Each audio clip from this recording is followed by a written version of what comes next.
Hey guys, so this is the second part of our video. I was unable to use my iPad to do this on the screen, so I just printed them out and we're gonna do it here, okay? All right, so as we recall, we have several types of nuclear decay. We have the alpha particle, which is a helium nucleus. It's written with the helium isotope symbol. We have a beta positive, which has no mass and is written like it's an electron that's positive. This is also called a positron. We have beta negative, which is written pretty much exactly like an electron. And then we have gamma, which has no mass, no charge, but lots of damage. Okay, so let's look at the examples we have here. We're looking at lead 196. And it's turning into thallium 196, but the proton number changed. So this is a rough one, okay? So this is actually a really rough one. Do I want to do this one? I don't know. I don't think we should. I don't think that should be the first one we do. Let's not do that one. We'll do more like that in the future, but let's do the rest of these. Okay, so this one we have phosphorus. We have a beta positive decay. This again also could be written just with an E, or it could be written as beta positive. So we have a phosphorus 28. We notice the mass doesn't change, so this new thing is gonna have a mass of 28, but we have a positive charged thing. So what that means is that a proton has emitted a positive charge and turned into a neutron. So we have a proton which has released this positive charge and has turned into a neutron. Now the mass doesn't change because protons and neutrons have the same mass.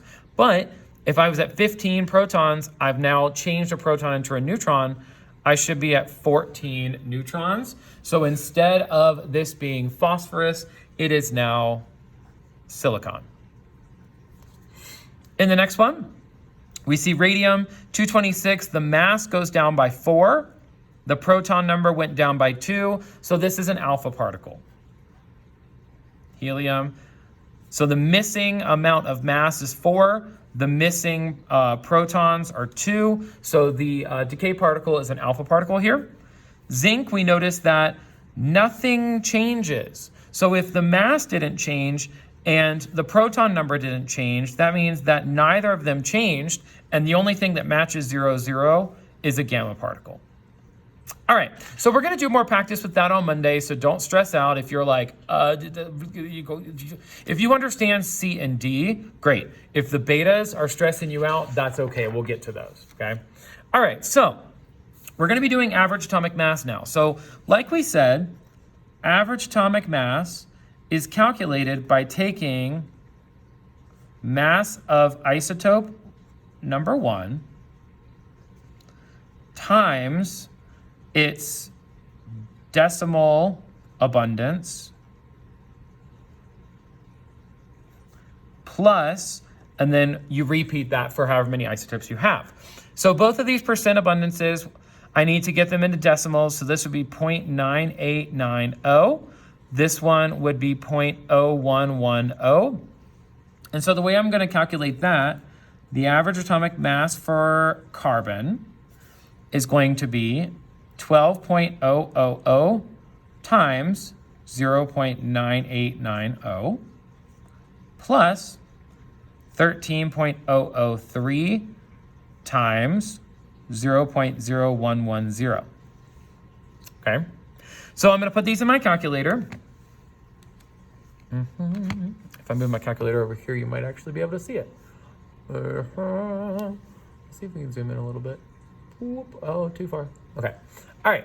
So I put in 12.000 times 0.9890 plus, I'm going to put the second half in parentheses, 13.003 times 0.0110, and I get this value, okay?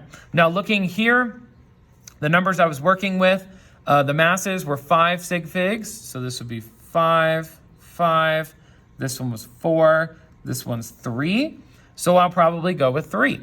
So looking at this, the average atomic mass is 12. AMUs.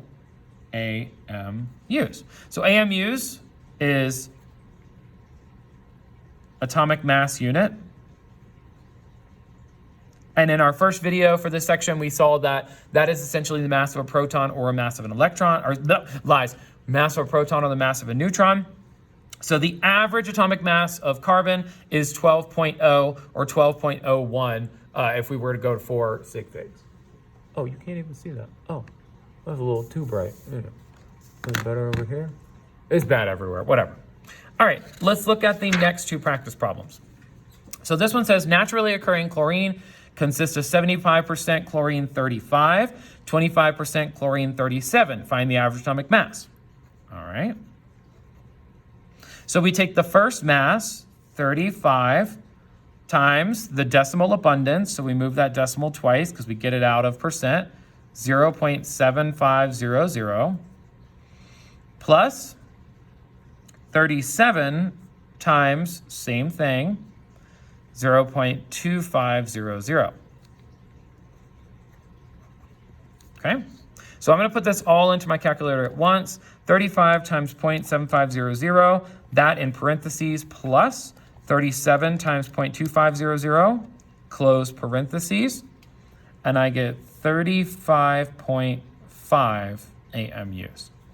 So that is the average atomic mass for chlorine based on just these two isotopes.